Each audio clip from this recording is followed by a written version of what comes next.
श्री राम जय राम जय जय राम, श्री राम जय राम जय जय राम, श्री राम जय राम जय जय राम, श्री राम जय राम जय जय राम। राजाधिराज रामचंद्र भगवान, पवन सुत हनुमान, उमापति महान, नमः पार्वती पते हर हर महान, सीताकांत स्मरण जय जय जय जय रघुवीर। दिगंबरा दिगंबरा श्रीपादवल्लभ दिगंबरा,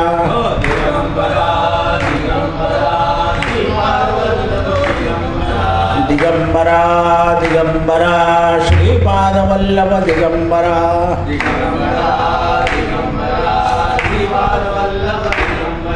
दिगंबरा दिगंबरा श्रीपादवल्लभ दिगंबरा। अवधूत चिंतन श्री गुरुदेव दत्त, श्री गुरुदेव दत्त, श्री गुरुदेव दत्त। हे अर्जुना, या संसारामध्ये सगळे जीव इंद्रियांच्या सुखाकरता प्रयत्न करतात,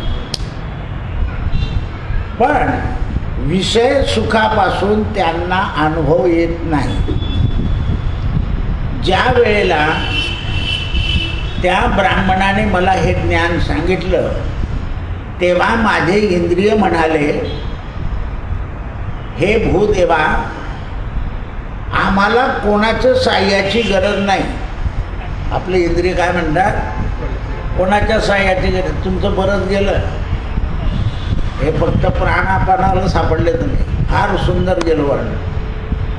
पण इंद्रिय मनाला म्हणाला,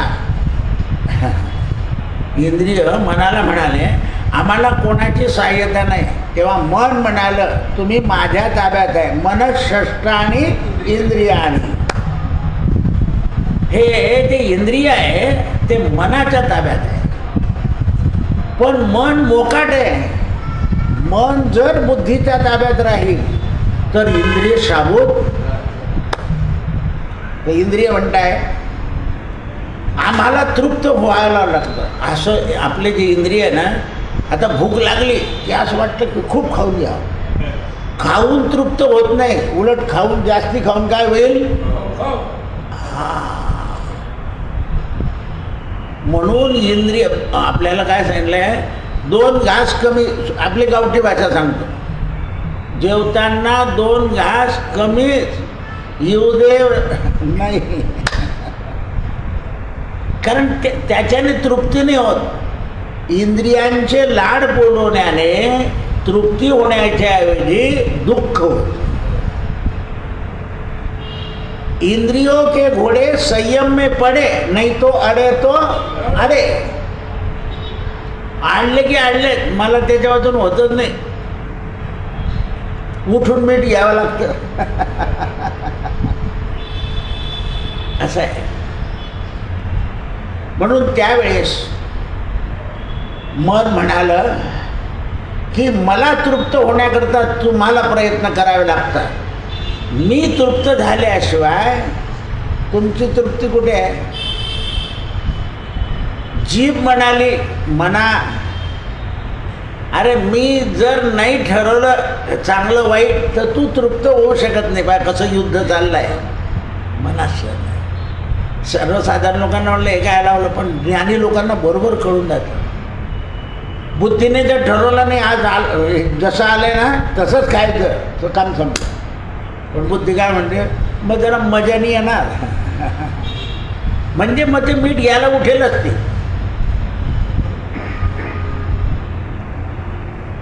तुम्हाला सरबत दिलं, आता एकदा तयार झालं ना ते, मग पिऊन घ्यायचं, मी कमी गोड झालं ते ओरिजिनल। एकदा कोणताही पदार्थ तयार होतो ना, नंतर त्याला काही करायला गेलं की त्याची जी एक चव आहे ती बदलून जाते। म्हणून भक्त लोक काय म्हणतात, देवाला नैवेद्य दाखवला ना, मग आता आम्हाला दुसरं काही नको, तेच पाहिजे, कारण तो प्रसाद झाला. त्याला आपण कमी मिठाचं दाखवलं ना, कमी गोड दाखवलं ना, मग आपण कमीच गोड खाल्लं पाहिजे. हा निर्णय कोण घेईल? अर्जुना, बुद्धी. मन नाही घेणार. मन म्हणाल काय झालं, देवनी खात का, देवाने 16,000 लग्न केले हे जे आहे. म्हणून बुद्धी, अर्जुना, ती बुद्धी सुद्धा 3 प्रकारची आहे. माझी बुद्धी वेगळी, भोगाची बुद्धी वेगळी, रोगाची बुद्धी वेगळी. सात्विक बुद्धी आहे ती माझ्याकडे घेऊन येते, राजसी बुद्धी रोगाकडे नेते आणि तामसी बुद्धी नाशाकडे नेते. तामसी बुद्धी नाशाकडे नेते. आपण मोठ्या ग्लासाने पाणी प्यायला ना, ते सगळं पाणी प्यायचं असतं. आपण जर असं प्यायलो तर आपण म्हणतो मी तोंड लावलं ग्लासाला, अरे पण ती धार, ती जी धार पडली तोंडात ती त्या पाण्याला लागली आहे, म्हणजे ते पाणी उष्ट. म्हणून ग्लास पद्धत आहे. ग्लासामध्ये पाणी आपल्याला 2 घोटापुरतंच असतं. त्याला आपलं मराठीत भाषेमध्ये फुलपात्र. हां, आणि ग्लास म्हणजे मोठा. कारण जितकं आपलं शास्त्र तज्ज्ञ आहे, आपण काय म्हणतो काही लावून ठेवलं आहे, काही लावलेलं नाही. ते आपल्याला कळत नाही, वळत नाही, म्हणून आपली बुद्धी ग्राह्य नाही. म्हणून केव्हाही वडीलधाऱ्या माणसांनी सांगितलेलं ऐकावं. हे जे सांगितलं आहे त्याचं कारणच ते आहे. आता वडीलधाऱ्यांनी पूर्वजांचं ऐकलं म्हणून ते ऐकून घेतात. नाही नाही, याचं कारण सांगा, स्पष्टीकरण करा. सगळ्यांना स्पष्टीकरण करता येईल का? मग तुमचं जर वडीलधाऱ्यांवर तुमची बुद्धी श्रद्धा ठेवत नाही तर मी दिसत नाही अर्जुना कोणाला, मी समजत नाही कोणाला. आता मी इथे बसलेलो आहे, अवतार घेतला आहे, तरी किती लोकांना समजलो रे मी. अक्रूराला जर मी समजलो असतो, तो वंदन भक्तीचा आचार्य आहे, तर त्याने तो मणी चोरून दुसऱ्याकडे दिला असता का? शेवटी त्यांना अक्रूराला बलराम दादा पुढे आणावं लागलं, कबूल करावं लागलं की हा मणी आमच्याकडे आहे. म्हणजे वंदन भक्ती करून मोह गेला का रे अर्जुना? म्हणे नाही. मग तुझा केव्हा जाईल? अरे मी सांगितलं ना, नष्ट मोहार स्मृतिर्लब्ध्वा. मोह नष्ट कर, स्मृती चांगली राहील. जोपर्यंत मोह नष्ट होत नाही तोपर्यंत स्मृती ही चांगली. म्हणून आपण देवीजवळ मागतो, या देवी सर्वभूतेषु स्मृती रूपेण संस्थिता. तरी पाणी पिऊन घेतो आपण, स्मृती कुठे गेली? तर हे ऐकावं लागेल. शास्त्र म्हणून आपल्याकडे पूर्वी अशी प्रथा होती, लिखाण सुरू झालं, विद्वान लोकांनी लिहिलेले पुस्तकं वाचले पाहिजे, म्हणजे जगात अनुभव येतो. जगामध्ये अनुभव येतो. विद्वान कशाकरता लिखाण करतात? जगात शांती होण्याकरता. आता बा सगळ्यांनी विश्व शांती करता प्रार्थना केली आहे, आणि तुमच्या घरातच विश्व शांती नसली तर मग कसं काय जगात विश्व शांती होईल? दुर्योधन यज्ञ करायचा विश्व शांती करता, आणि सख्या भावाला हिस्सा द्यायचा नाही. मग आता कसं काय? हां, भाचा सगळी शेती करतो, मामाला हप्ताच देत नाही, आणि हे सट्टक सीताराम लावून घेतो. आपण दया करतो मूर्खावर, म्हणून हे पाप आहे. त्याला पाप करायला आपण मदत करतो. कोणी असो, त्याचा रस्ता चुकला तर त्याला मार्ग दाखवणं काम आहे, की हे तुझं बरोबर नाही. म्हणून अर्जुना, संकल्प मात्रानं विषयाचे यथार्थ अनुभव येते आणि आपल्याला शक्ती येते. संकल्प करतो तसं आपण आता ठरवलं की बा आज सगळे मिळून जेवू. काय केलं तुम्ही? आणि मग जेवल्यावर तुम्हाला काय मिळालं? आनंद. तसा संकल्प महत्त्वाचा आहे की आज माझी एकादशी आहे, मी परान्न घेणार नाही, खोटं बोलणार नाही आणि अभद्र तोंडातून काढणार नाही, असा संकल्प. म्हणून आपलं व्रत असतं ना त्या दिवशी कमी बोलावं असं सांगितलं आहे. कमी बोललं म्हणजे सगळ्या गोष्टी कमी होतात. आपण तर इतकं वाचाळ म्हणतो की माऊलीला कंटाळा येतो आपला. अनंत वाचाळ बरळती बरळ त्या कैचा दयाळ पावे हरी. म्हणून काही लोक कामात गुंग असतात आणि कमी बोलतात. कमी बोलतात कारण जास्त बोलून काही उपयोग नाही ना. सज्जन दुकानदाराकडे गेले तर त्याच्याकडे भाव लिहिलेला असतो. त्या माणसाने कधी विचारलं किंवा काय भाव आहे तर ते एकदा सांगून देतात. त्याने दुसऱ्यांदा विचारलं तर बोर्डावर लिहिलं असं दाखवून देतात. त्याचं कारण काय? लिहिलं आहे ना भाव.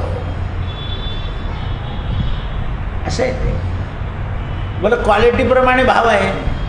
First quality, second quality, third quality. मग काही विचारायची गरज नाही. म्हणून ते म्हणतात संकल्पाने अनुभव येतो आणि अनुभव आला की माणसाची शक्ती कायम राहते. इंद्रियांचा अनुभव आला की शक्ती कायम राहते. नाही तर हे इंद्रिय अनुभवी जर नसले, नुसते भोगत राहिले तर दिवसेंदिवस शक्ती कमी होते. हत्ती काय खातो? गवत. आणि तुम्ही म्हणता अमुकने खाल्लं तर ताकद नाही येत. हे आपण मुलांना बिंबवलं पाहिजे. डॉक्टर सांगेल, सायन्स सांगतील, सगळं सांगेल की बा अमुक खाल्लंच पाहिजे, त्याच्यात हे विटॅमिन असतं. ते शेवटी विज्ञानाला असं औषधावर लिहावं लागलं, हिरवं टिंब आणि लाल टिंब. विज्ञानाला कळालं की जे लोक त्या आहारी नाही आहे त्यांना दिलं तरी त्यांच्यात रक्त तयार होत नाही. हे अनुभव आला त्यांना. कारण त्यांना अरे आपण काय करून बसलो, हे का ॲलोपॅथीचं हे औषध घेतलं. मग आता त्यांनी सुधारणा केली आहे की ज्याच्यामध्ये काही गडबड आहे त्याच्यावर लाल टिंब द्यायचं आणि ज्याच्यात काही गडबड नाही त्याच्यावर हिरवं द्यायचं. डॉक्टरांना सुद्धा कळून गेलं की बा हे काही करणार नाही, तुम्हाला हे गोळे का त्यांना ती दिली नाही ना. म्हणजे ते तुमची लायकी वेगळी आहे, त्यांची लायकी वेगळी आहे. तेही मानायला लागले आता. कारण प्रयोग नाही करत ना आज. मनाच्या विरुद्ध म्हणजे हे घाण आहे असं म्हणून जर औषध घेतलं तर ते प्रयोग नाही करत. म्हणजे हे कळून गेलं विज्ञानाला म्हणून त्यांनी ते औषधावर लिहिलं आहे. जे खोकल्याचं औषध लवकर खोकला थांबवतो त्याच्यामध्ये मद्य असतं आणि जे औषध थोडं 2-3 दिवस घ्यावं लागतं त्याच्यामध्ये खसखस असते. असे मद्याचा अर्क असतो त्याच्यात आणि त्यामुळे ताबडतोब ते दाबलं जातं. मग आता दुसरा प्रश्न विचारेल, मद्य पिणाऱ्याला खोकला का होतो? तर ते औषध रूपाने घेतलेलं मद्य हे डोसरलेलं मद्य, हा फरक आहे. ते नशे करताय, ते रोग बरा होण्याकरता आहे. म्हणून अल्कोहोल शब्द वापरलेला असतो. या प्रकार अनुभव कसा होईल तर डोळ्यांना रस दिसतो पण रसाचा स्वाद नाही होत. स्वाद होण्याकरता अनुभव करावा लागतो. अनुभव कोण घेते? जीभ. पण कानाला मात्र कळतं की पण चांगलं आहे. कानाला कळालं पण अनुभव नाही येत. कानाला कळालं फक्त. अनुभव येतो जिभेला. म्हणून मी आता सांगितलं ना, गारवेट्यावर पणं घेऊन या असं सांगितलं आहे. उन्हाळ्यामध्ये पणं अमृत रूप आहे. कारण कैरी शिजवायची, तिचा गाभा काढायचा, त्याच्यामध्ये थोडी चिंच घालायची, गूळ घालायचा, जिरं घालायचं आणि ते बनवायचं. काही लोक बडीशोपही घालतात. बडीशोप शरीरातले खडे बाहेर काढते. का खायचे जेवण झाल्यावर? अन्नामध्ये जर काही खडा गेला किंवा मातीचा कडक कडक कण गेला तर ती काढून टाकते बडीशोप.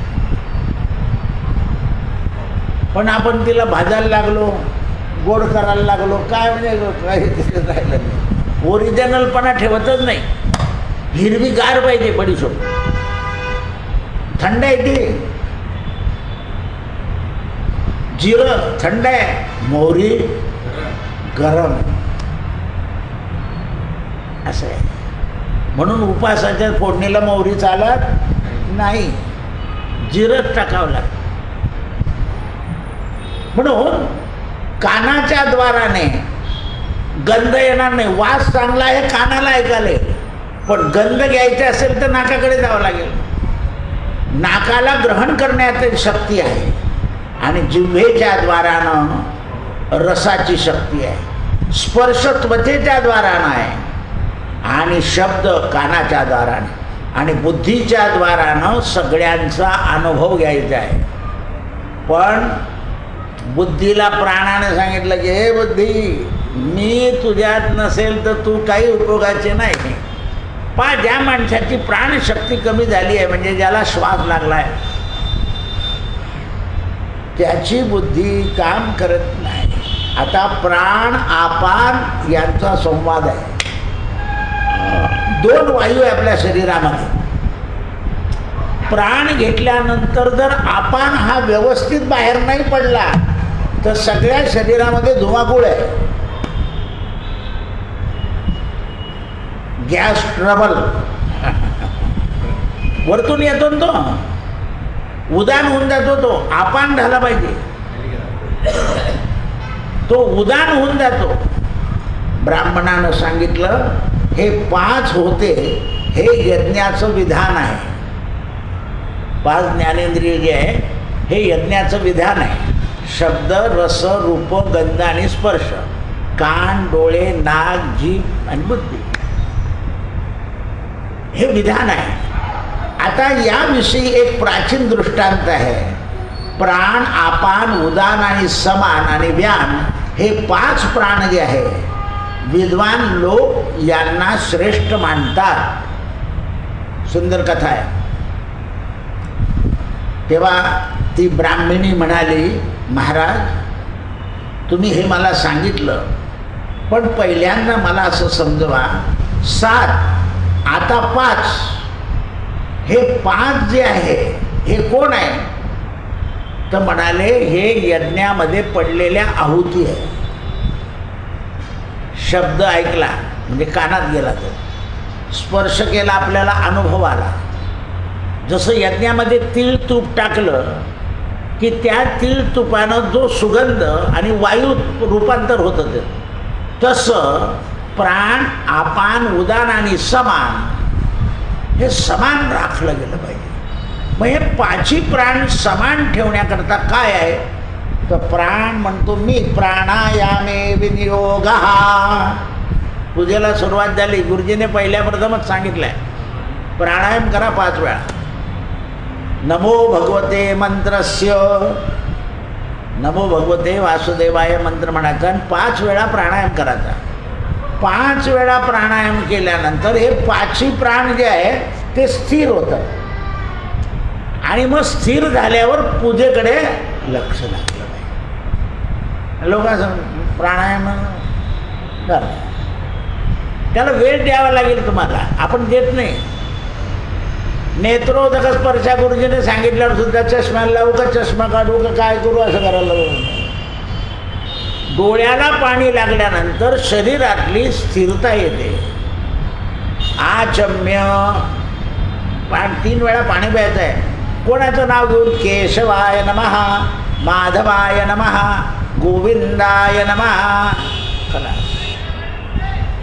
हस्तौ प्रक्षाल्य, मग देवाचे नाव घ्यायचे.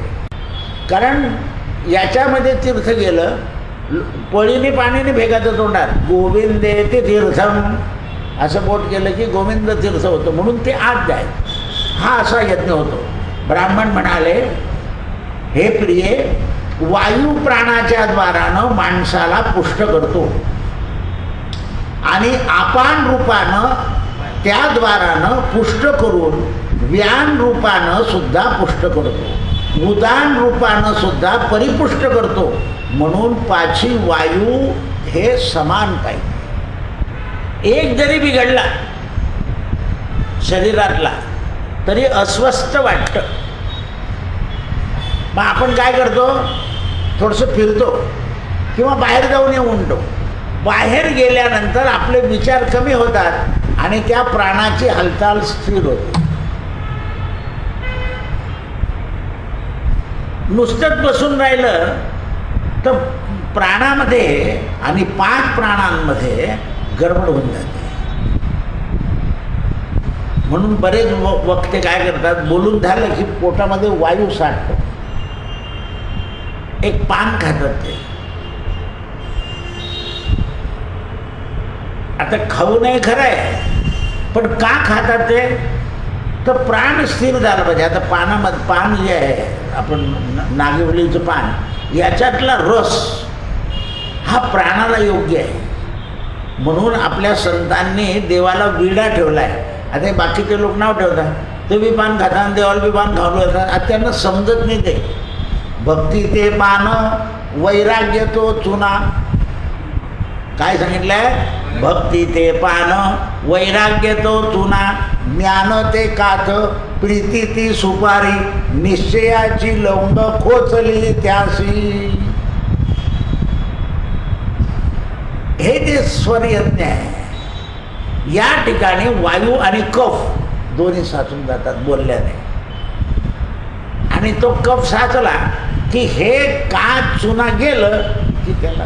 पण आपण त्याच्यात गुलकंद काय आणि ते पान, पटेल टिटली, म्हणजे त्या पानाचा सगळा भानका करून टाकला. कसा गुलकंद काय ते पपयाचं गोड केलेलं. भक्ती ते पान, वैराग्य तो चुना, ज्ञान तो कात, प्रीती ती सुपारी, निश्चयाची रोंग. म्हणून विडा घ्यावो नारायणा, प्राणपान समान करो. तोही चावला पाहिजे. वयोवृद्ध झाले तो कुठून खायचं सांगितलं. कारण शरीर हे आयुर्वेदानं चांगलं राहतं. म्हणून बरेच ॲलोपॅथीचे डॉक्टर पथ्य सांगत नाही, पण बरेच डॉक्टर पथ्य सांगतात, हे करू नका, असं वागू नका. जळगाव शहरामध्ये एक नामांकित मनुष्य होते. त्यांनी जेवण झाल्यावर अशी सुपारी खाल्ली. आता ती टाकल्याबरोबर ती कुठेतरी चिटकली. कालवा काळ डोळे पांढरे झाले.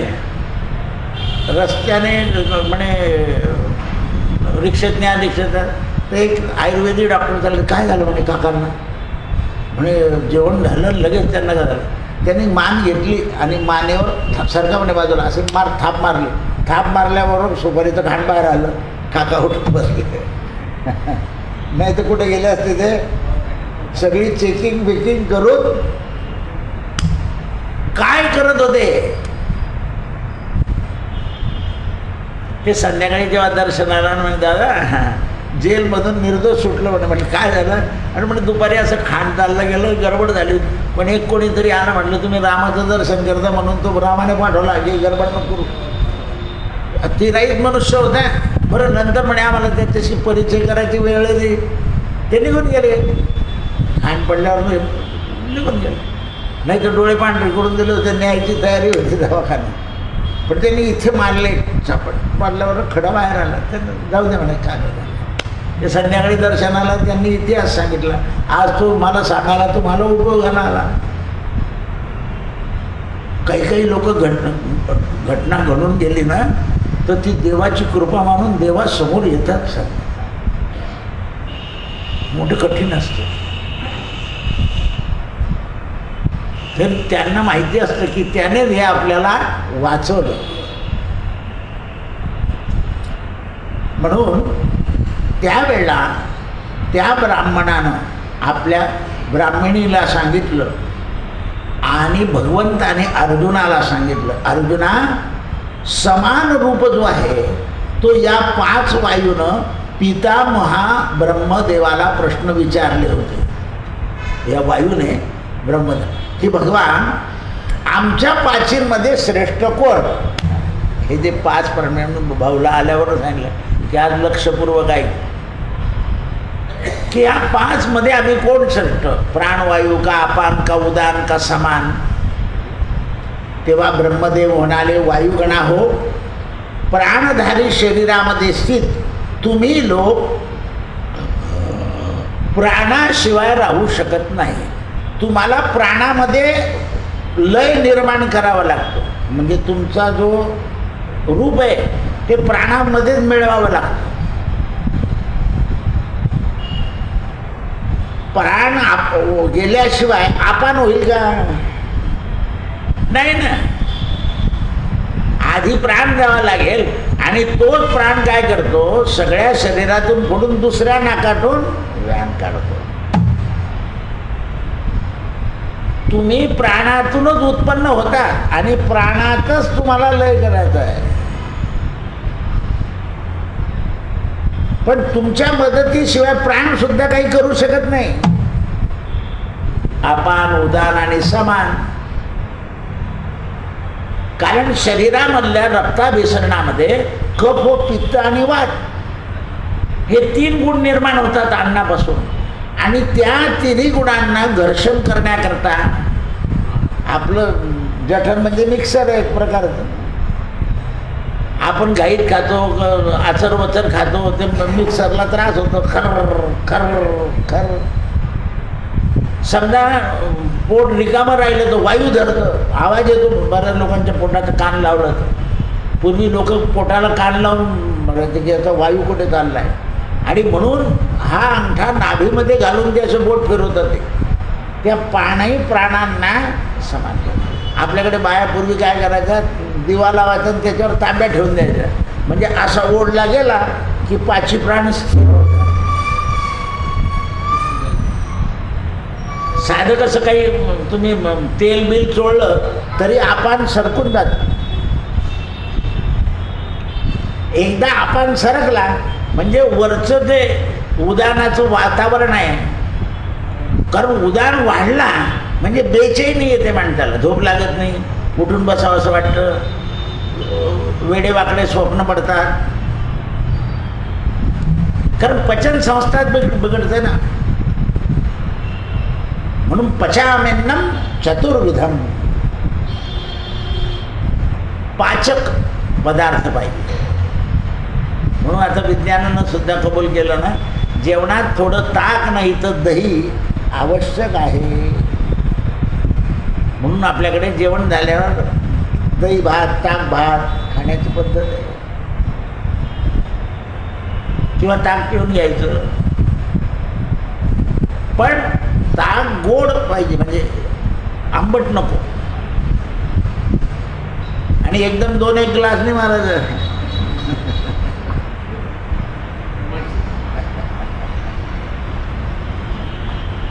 असं आहे ते.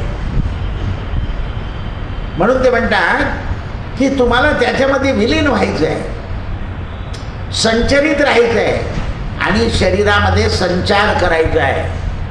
कोणाच्या? तर मुंगीच्या शरीरापासून तर ब्रह्मदेवाच्या शरीरापर्यंत तुम्हाला 5 लोकांना संचार करायचा आहे. जे जोरात चालताना त्यांच्यामध्ये प्राणवायूची शक्ती जास्त असते आणि त्यांची गती हळू आहे, त्यांच्यात प्राणाची शक्ती कमी आहे.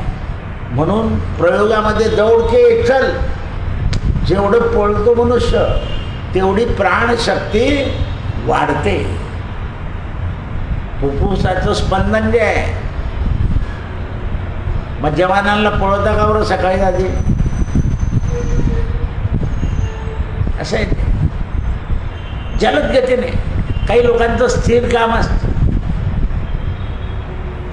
ते त्याच्यात प्राण कमी आहे. मग तो आपल्याला चलित व्हायचं आहे तर कार्यरत राहिलं पाहिजे. गाडीला वंगण का दिलं जातं?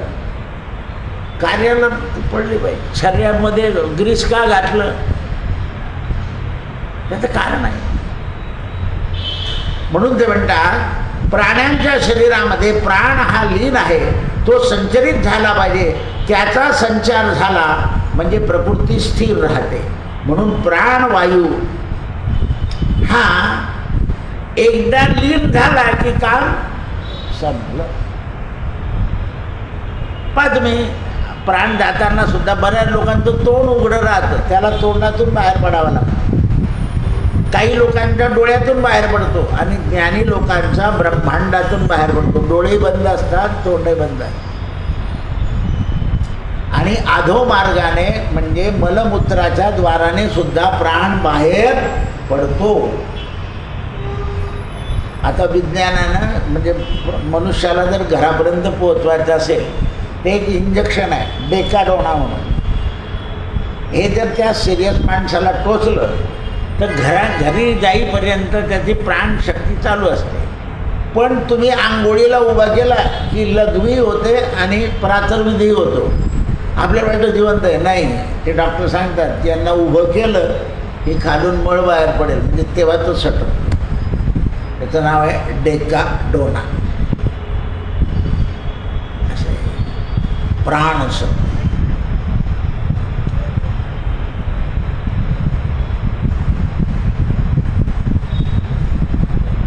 संजीवनी घ्यायला का मारुतीला पाठवलं? फक्त नाकाला लावायची होती लक्ष्मणाच्या. अजूनही पहा, पीठ आलेला कांदा कस्तुरी लगेच घेऊन जायचं. त्याला कांदा म्हणजे ज्याला फीट येतं त्याला कांदा कसा खायला सांगितला? चिरायचा, अर्ध्या पाऊण तासपूर्वी पाण्यात टाकून ठेवायचा, नंतर खायचं. पिठाचं प्रमाण आपोआप हळूहळू कमी होऊन जातं. पाण्यात टाकून ठेवायचं. तो तसाचा बिना पाण्याचा खाल्ला ना तर त्याचे प्रकार वेगवेगळे होतात शरीरावर.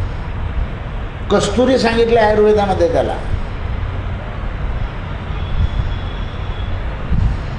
पांढरा कांदा. आता त्याची पावडर मिळते. हे यात्रा कंपनीवाले सुद्धा काय करतात, पावडर टाकून देतात, टेस्टी करून देतात. ते नाही टाकलं नाही आम्ही कांदा, कुठे पण कांदा आणला, पण ते कांद्याची पावडर, लसणाची पावडर असं आहे. कारण त्यांना पक्वान पदार्थ चांगले म्हणे म्हणजे यात्रा कंपनी चांगली आहे असं आहे. प्राणवायू थोडा जरी लीन होत गेला की त्याच्यानंतर चलन स्थिर होतं आणि समान वायू हा प्राणाच्या बरोबर जर राहिला तर तो शरीराला स्वास्थ्य ठेवतो. म्हणून तुम्ही कोणी श्रेष्ठ नाही. आपण सुद्धा तसाच आहे. तो जर बाहेर पडला नाही तर शरीराची हानी आहे. मनुष्य लोळतो आणि जेव्हा वायू बाहेर पडतो तेव्हा प्रसन्नता येते. म्हणून व्यान आणि उदान यांनी उत्तर दिलं, महाराज आपण केवळ प्राणाच्या अधीन आहे आणि आम्ही कोणाच्या अधीन आहे? मग आपण म्हणाला की तू एवढं बोलून थांब. व्यान म्हणाला मी बोलतो. म्हणजे श्रेष्ठाचं कारण ऐकायचं आहे का? प्राण्यांच्या देहामध्ये समस्त प्राणांचा लय होतो आणि फक्त प्राणच शिल्लक राहतो. ते उत्पन्नही होतात आणि नाशही पावतात. जसं हे मच्छर वगैरे, कीटक वगैरे असे उत्पन्न होतात आणि एक पाऊस पडला की सगळे मरून जातात.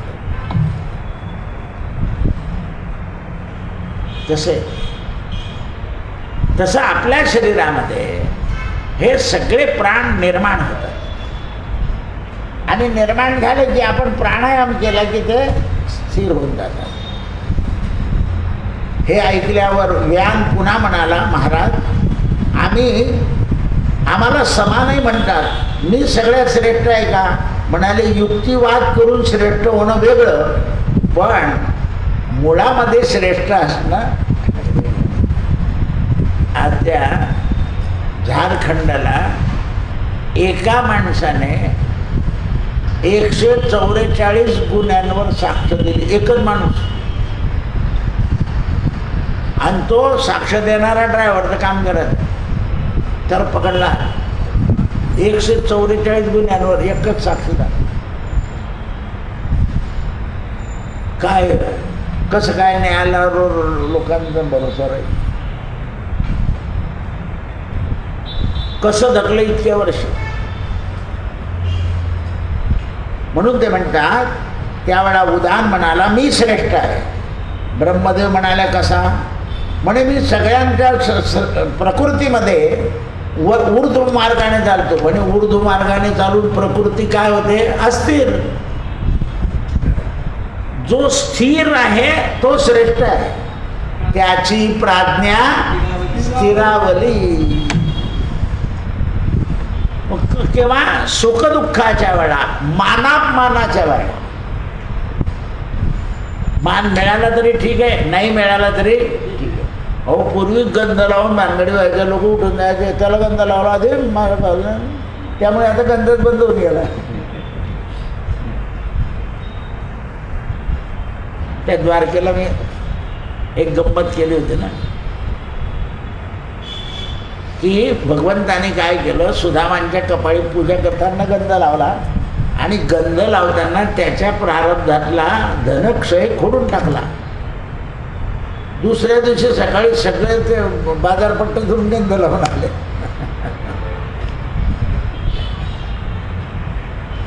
सुदामाचा गंध भगवंताने आपल्या हाताने पुसलाय. प्रारब्ध कोण बदलू शकतं? परमात्मा. तुम्ही त्याच्या आधी भक्त बना. नुसतं गंध लावून चालणार? त्याने लावला पाहिजे. तुलसीदासाचं दुःख कोणी दूर केलं? रामाने. ज्याप्रमाणे मारुतीराय म्हणे देवा तुम्ही लावा त्याला गंध. म्हणजे का रे, मी दोनदा त्याच्या समोर, तो तुम्हाला ओळखत नाही माणसाच्या रूपात, ओळखता येत नाही. माणसाच्या रूपात देवने ओळखणं मोठं कठीण आहे. मग तुम्ही गंध लावा. म्हणजे तिलक करे रघुवीर. आम्ही गेलो होतो ना चित्रकूटला, तर तो एक दारुड्या वेडा आडधवट मनुष्य होता. तो म्हणे नाही इथं नाही, वरती. अरे म्हटलं काहीतरी संकेत वेगळे आहे. तर खाली नवीन तुलसीदासाचं स्थान बनवलं आहे गव्हर्नमेंटने, आणि ते उंच मला तो तिथे घेऊन गेला. हां, त्या पुजाऱ्याला म्हणे, त्या पुजाऱ्याला मी दक्षिण दिलं, मला गंध लावला म्हणे महाराज हे स्थान खरं आहे, खाली सरकारने केलेलं आहे. येताना मी त्या दारुड्याला पैसे दिले. हे म्हणे गावरा दिले. अरे तो चांगल्या ठिकाणी घेऊन गेला ना आपल्याला, खरं स्थान दाखवलं नाही तर आपण हे पाहून रस्ता धरला असता. अनुभव आला ना, तिलक करे रघुवीर. अनुभव आला का नाही तुम्हाला? आणि त्यावेळेला नेमके माझ्याबरोबर ह्या जागेवर बसायचे आमचे शेठ, फॅक्टरीवाले, काय त्यांचं नाव, राणे. आणि ते मला म्हणे दादा नदीवर तुमची वहिनी दिसते म्हणे मला. म्हटलं बाप, म्हटलं बापा आहे मात्र जाऊ का म्हणे भेटायला. म्हटलं चालतं बसता का गाडीत गुपचूप. तेवढं झाल्याबरोबरच निघणं होतं दुसरं. सचिनला म्हटलं त्यांच्या गाडीत बैठो. सचिन होता माझ्याबरोबर, त्यांना बसवलं. जळगावला आल्यावर म्हणे तू माझ्या गाडीत बसला त्याचे पैसे कोण देईन म्हणे. राणे म्हणायचे मला. म्हणजे तिथूनच त्यांचं कंडोम सुटलं होतं. मग तिथून आले, पडले दवाखान्यात. असं मोठं कडे चित्रकूटचे मला चांगले 2 भेटले होते तिथे, डोकं उठाड मला. त्याच्यानंतर ते दोघांनाही मी बरोबर घेतलं नाही कधी. असं आहे ते. तिलक करे रघुवीर. आपल्याला सुद्धा मी तुम्हाला सांगितलं ना की त्यांच्या मानेवर थाप मारण्याकरता योग्य माणूस योग्य वेळी आला. त्यांना कळालं की हे ईश्वरामुळेच झालं. मग का मराठ्या वेळा परत ईश्वराने काम संपलं म्हणजे मग ईश्वर तिथे मदत करत नाही. तुमचं जर शेवटच असेल तर तिथे तुम्हाला हां तो मदत एवढी करेल कोणामार्फत त्याचं नाव तुमच्या कानावर टाकेल? रघुपती राघव राजा राम, पतित पावन सीताराम नाव टाकेल. म्हणून त्यावेळेस केवळ व्यायाम असून चालणार नाही, याकरता तुम्ही तत्पश्चात एकत्रित व्हा. ब्रह्मदेवाने 5 वायूंना एकत्र केलं. असे भिन्न भिन्न राहू नका. तुम्ही एकत्र राहिले म्हणजे माणसाचं स्वास्थ्य चांगलं राहील, प्राणीमात्रांचं स्वास्थ्य चांगलं राहील. पण प्राणीमात्रांनी आता पहा, तुम्ही गाढव आहे, गाढव कचरा खाईल पण गढूळ पाणी पिणार. आता पहा, नाही पित. आपण कोणतंही पाणी थम्सअप हमसप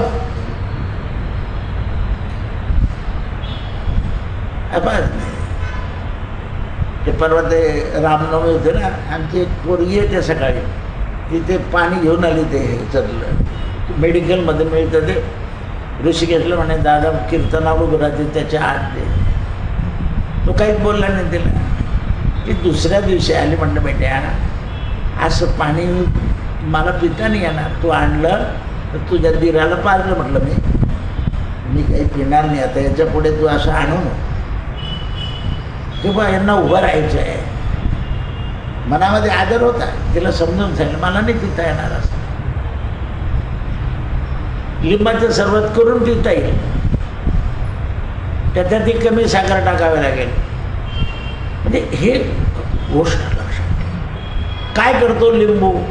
फार सगळ्यांनी कबूल केलं की लिंबू देवांमध्ये काय आहे, तो शक्तिवर्धक आहे, शक्ती निर्माण करणार आहे, सलाईन निर्माण करणार आहे. हे सारखं सलाईन लावताना लोक, तुम्ही गोळी घ्या आणि लिंबाचं सरबत कमी साखरेचं घ्या, फ्रेश राहाल तुम्ही. पण सगळ्यांना लिंबाचं सरबत सांगितलं मग सलाईनच्या फॅक्टरीचं होईल कसं? म्हणून ते म्हणतात ब्रह्मदेवानं सगळ्यांना हितेशी व्हा असं सांगितलं आणि कुशल प्रकारे आधार देऊन त्यांना आपापल्या स्थानी रवाना केलं. आता उद्याच्या दिवशी अत्यंत महत्त्वाचं वर्णन आहे, अंतर्यात्मी प्रधानत्व, ब्रह्मरूपी वर्णन. अंतरात्मा जो आहे प्रधान, त्याचं वर्णन उद्या ऐकायचं आहे. कृष्णार्पणमस्तु. सत्यगुरु राये कृपा मज केली, परिणाय घडली सेवा काय.